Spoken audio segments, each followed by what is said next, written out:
What's up, Kansas City? I'm your host, Glenn Bryan Frizzell, taping at the historic 18th and Vine Jazz District at the Lincoln Building, home of Cascade Media Group. Today's special guest is Executive Director at the Bruce Watkins Heritage Cultural Center, located at 3700 Blue Parkway. We are glad that we can have him on today to hopefully talk to us a little bit, have an interesting conversation about African American history and culture in Kansas City. Please, let's give a warm What's Up, Kansas City welcome to Mr. Jesse Barnes. How are you doing today, Mr. Barnes? I'm doing well, Mr. Frizzell. Awesome. Can you tell us what's going on over at Bruce Watkins today? Well, we're having actually this weekend opening of Crowned in Glory, Kansas City African American Women in Church Hats. And it's an original exhibit we had done before based on the national book Crowns. Crowns, they made a play out of that. They made a play as well about that. And we thought it would be interesting to do something that featured the women in their hats in the Kansas City area. So we have over 50 women, and the original exhibit had over 40, and so we have 9 more ladies that will be featured in the exhibit. What other projects do you have coming up? We have the Buffalo Soldiers exhibition. That will be an interactive exhibition. We'll be working with the actual Buffalo Soldiers from this area, and they will have items, replica uniforms, actual artifacts, and we'll actually have some film footage of Buffalo Soldiers. We know that the center is named after Bruce Watkins, who was the first African American elected to Kansas City, Missouri City Council in 1963. Correct me if I'm wrong, but the center was dedicated in December of 1989, Mr. That's Barnes. correct. Why is this center so important to the legacy, the history of African Americans in our community? I'm glad that you asked that. We're celebrating our 25th year. When you stated the 89, and this is one of the few centers in the United States that was dedicated for art and history and built for African Americans. And so it's really one of the oldest African American institutions in the city. We have a wealth of culture here. We have the Negro Leagues Museum, the Jazz Museum, but this was built actually first, and it shares so much of our history. So we are able to celebrate African American pioneers and also do performances and events right in the heart of Kansas City, Missouri.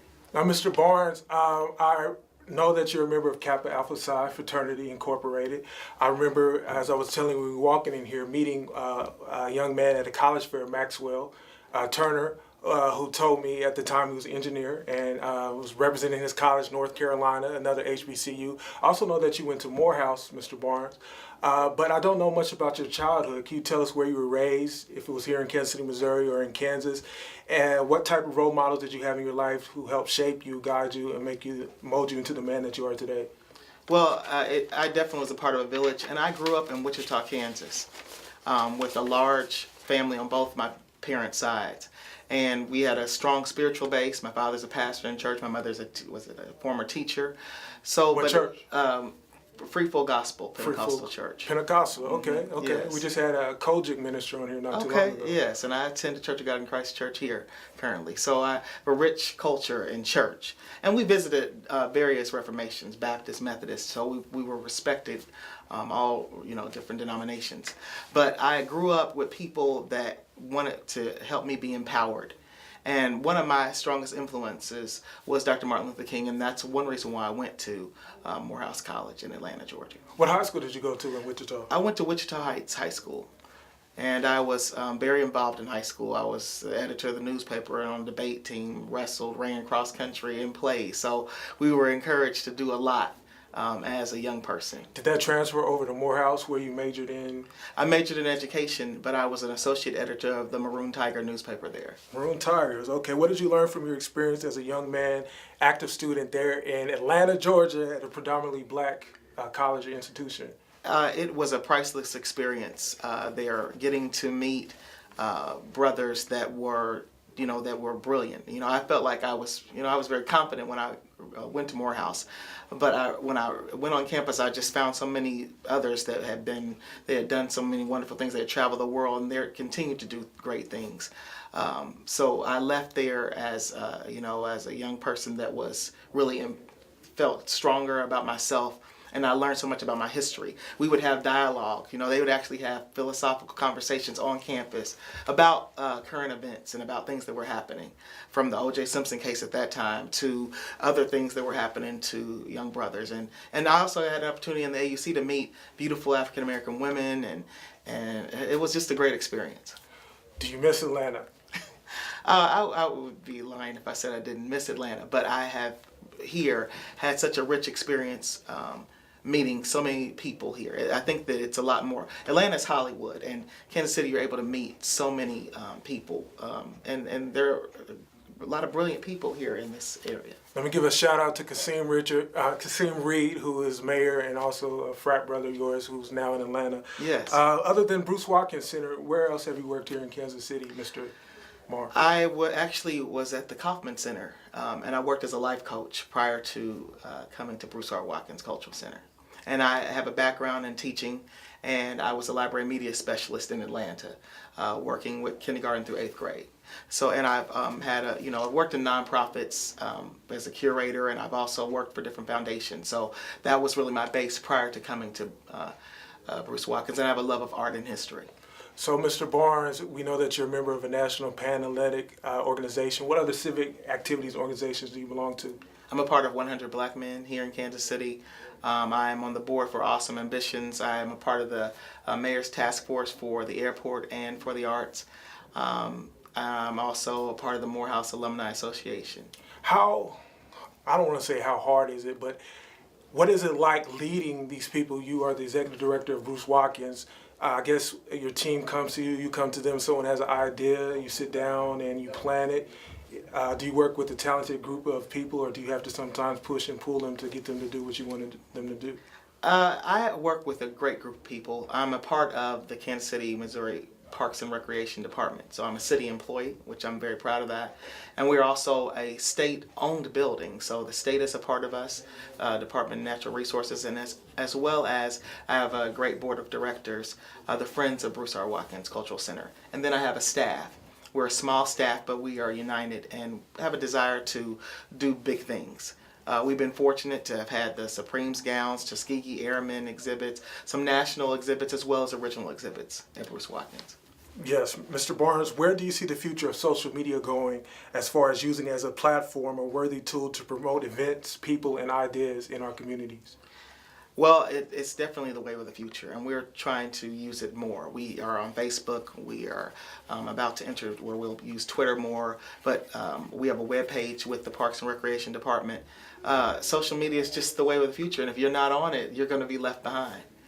Awesome. And I think it's a great way because you can show so many different things. So many things can be accomplished by effectively using our social media, Mr. Barnes. That's right. Let's talk a little bit about mentoring.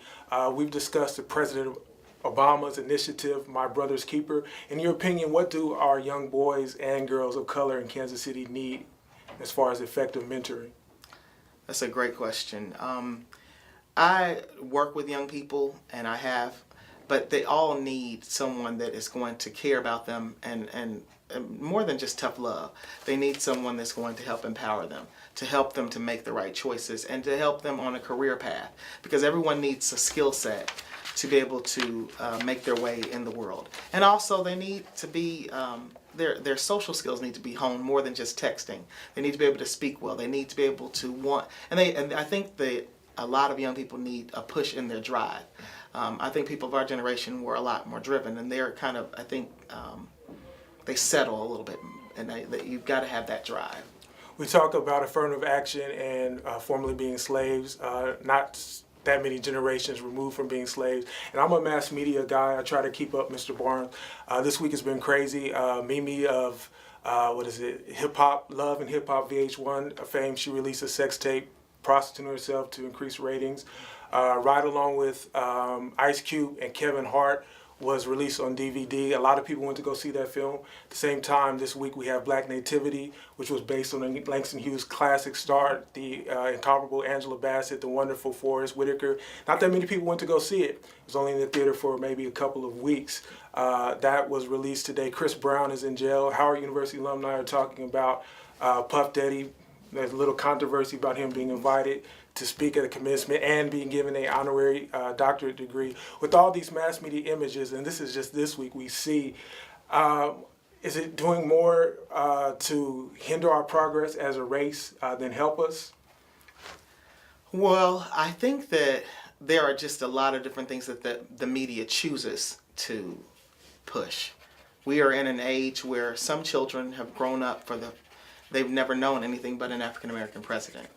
And you do have those, clear dichotomies when you have a woman, showing herself in a negative manner, misogynistic manner, and the same sentence to have a DVD release of Langston Hughes' poem and film that I went to go see. Is it good? It was interesting. I'm on the waiting list at the library. You're checking out different things. I'll put it together. Yes, it's interesting, and it's a modern take on Langston Hughes' poem because it's of course set in present day. And how's the music? The music was excellent. The story to me could have been a little different because it was. But if I tell that, you need to see the full. You can tell me, just don't tell our viewers because we want them to go see it and not take the shortcut and just say Mr. Barnes said it was a good movie, so it's a good movie. Was Ride Along? Did you see that? I've not seen Ride Along. Okay. No. Okay. I tend to pick and choose different films. I didn't get to go to the films as often. The movie theater is that often, and I really want to see something that's empowering. But you're right. There are a lot of different things out here, and the social media pushes that. But I think that there are still a great deal of young people who are on the right track and have the right goals and ideals. Awesome. Now I want to see how you organize this next term for me, social colonization. When I was in college my freshman year, my social history teacher at that time recommended a book to me by Lawrence Graham called Our Kind of People. Mm-hmm. And it examines upper class African American, the lifestyle. If you're not from the right background, if you didn't attend the right school, if you don't belong to a sorority or fraternity organization, your ability to network and fluently speak and be involved in these social circles are next to zero. I mean, this is what Mr. Graham is saying.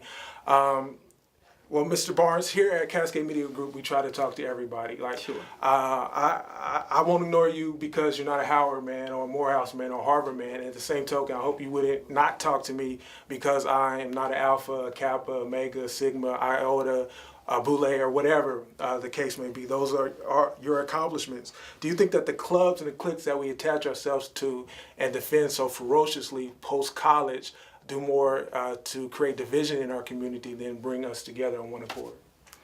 That is a complicated question.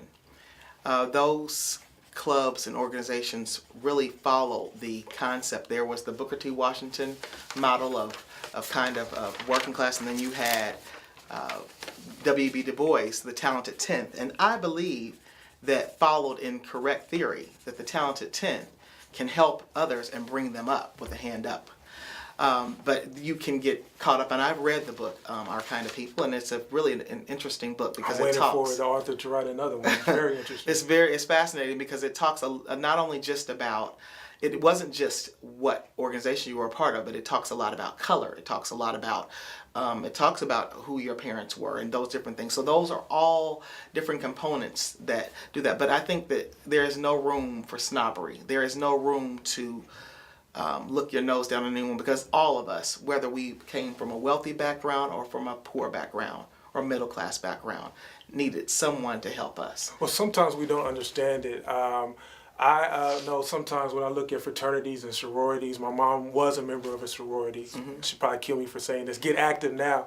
But you see them, and you see them still hug your sister, even though you're not active, do the secret handshakes and do the secret calls. And from the outside looking in, that sometimes, I mean, you're not confused, but you really don't know how to act, you know. I think all of us want to belong to something. And sometimes we're part of a formal group. Sometimes we're part of an informal group, and I think just but having friends, and we want to be around people that are alike. And I think that with the national organizations, it gives you a base that you can travel. I've lived in more than one city, and you can meet other people. It gives you a common ground. You can meet people simply because of those. So it's a great networking tool if you use it properly. And I am happy to be a part of the Divine Nine. I'm not just stuck just because I'm a Kappa. I don't want to meet other people or other organizations. But I think it is really something interesting. You know, I'm very proud to be a part of different organizations, but I don't think that should be the only thing that defines you either. Well, I'm glad that your organization instilled that in you, Mr. Barnes, and can share that with you. Not to get so heavy, it was a deep, complicated, involved question. I have some interesting questions here. There are more than 20. Play a little game of what we call here, What's Up Kansas City, 20 questions. Okay. And then I'll toss the ball back in your corner and let you wrap up, tell our viewers about Bruce Watkins and how they can get in contact with you. Okay. Okay, this is our Cultural Icon edition. If you could be any black hero from the 1970s, who would it be and why? I would be the black director Gordon Parks. Mr. Parks, very prolific. Because he was a Kansan, but he also was a jet setter in his own right and used the power of images to transform, to me, America. To transform culture. Foxy Brown or Cleopatra Jones? I'm a Perry McCreary fan. Shaft or Superfly? Probably Shaft. Shaft. Shaft was Shut not a your mouth. drug. Raisin in the Sun or Fences? I was Walter Lee in high school, so Raisin in the Sun. Excellent, excellent. You still remember your part? I remember some of it. So, W.E.B. Du Bois or Booker T. Washington? Absolutely, W.B. Du Bois. Favorite sports player of all time? Michael Jordan. Who's taking the NBA championship? I'll leave that. I'm not going to get in trouble today. Will the Chiefs take the division title this year? I'm a Chief. I'm going for the Chiefs this year. Brian Gumble or Stephen A. Smith? Brian Gumble. Joe Louis or Muhammad Ali? I'm a Muhammad Ali fan. Boombaye. Best sports movie of all time, Mr. Barnes? 42. Ebony and Jet or Source and Vibe magazine? Absolutely, Ebony and Jet. Best slow jam of all time? You're My Lady by D'Angelo. Whitney Houston or Mariah Carey? Whitney Houston. Thank you. Greatest rapper of all time? Oh, greatest rapper of all time.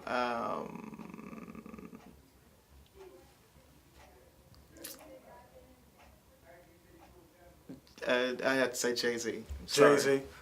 No shame in your game, man. Perry Mason or Matlock? Perry Mason or Matlock? Matlock. Good Times or Jeffersons? Oh man, that's a tough question. Or both?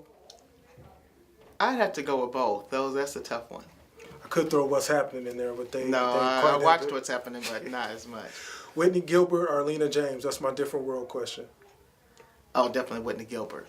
Looney Tunes or Walt Disney? Walt Disney. Spike Lee or John Singleton? My Morehouse brother, Spike Lee. Okay, we are getting through these questions here. Best 80s classic?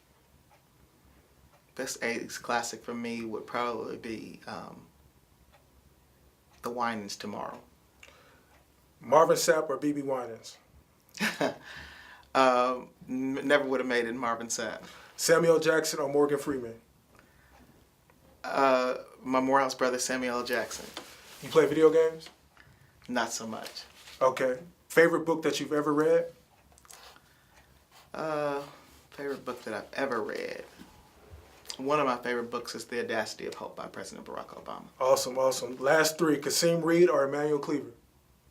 He's not going to answer that one. Steve Harvey or Cedric the Entertainer? My Kappa brother, Cedric the Entertainer. We did Mozart or Beethoven? No, I'm a Mozart fan. Okay, last question, Olive Garden or Cheesecake Factory? Cheesecake Factory any day. Cheesecake Factory it is. Okay, Brother Barnes, can you wrap up for us? Tell us how we can get in contact with you. Can you tell us what's going on at the Bruce Watkins Cultural Center? We'd love for you to come out this weekend. This is Easter weekend. We're doing the Crowned in Glory, Kansas City African American Women in Church Hats. And from 2 to 4 p.m., you may want to bring your mother, your grandmother. You may want to bring a little girl, bring some family. But it's a wonderful exhibition featuring, we have former councilwoman Joanne Collins. We have Mrs. Cleaver, Emmanuel Cleaver III's wife. We have a lot of different personalities that are in this exhibition. And we would love to have you come out and to see that. And not just that, we're open Tuesday through Saturday, 10 until 6 p.m. And we accept on holidays, and we would love to see some people come out to Bruce Watkins. And I've been there before. If we can't catch that, the Crown acts, what do you guys have coming up next? We will have the Buffalo Soldiers coming up, and that's going to be a fantastic exhibit as well. So you don't want to miss that. And the Crown and Glory will be through May 22nd, so April 19th through May 22nd. And then in June, the month of June, we'll have the Buffalo Soldiers. So we welcome you to come out. You can call us at 816-513-0700. Again, that's 816-513-0700 for more information about Bruce R. Watkins Cultural Heritage Center and Museum in its 25th year this year. I would like to thank you, thank our guests. Thank you for tuning in. I'm your host, Glenn Brian Frizzell. Check out more video online at www.whatsupkansascity.net. And remember, the sky is the limit. Aim high. If you shoot for the moon and you miss, at the very least, you would have landed among the stars. Thank you guys. Take care until next time. CMG wants you to always remember, the victory we call success goes to the best prepared. When you invest in your community, you're really just investing in yourself. Thanks.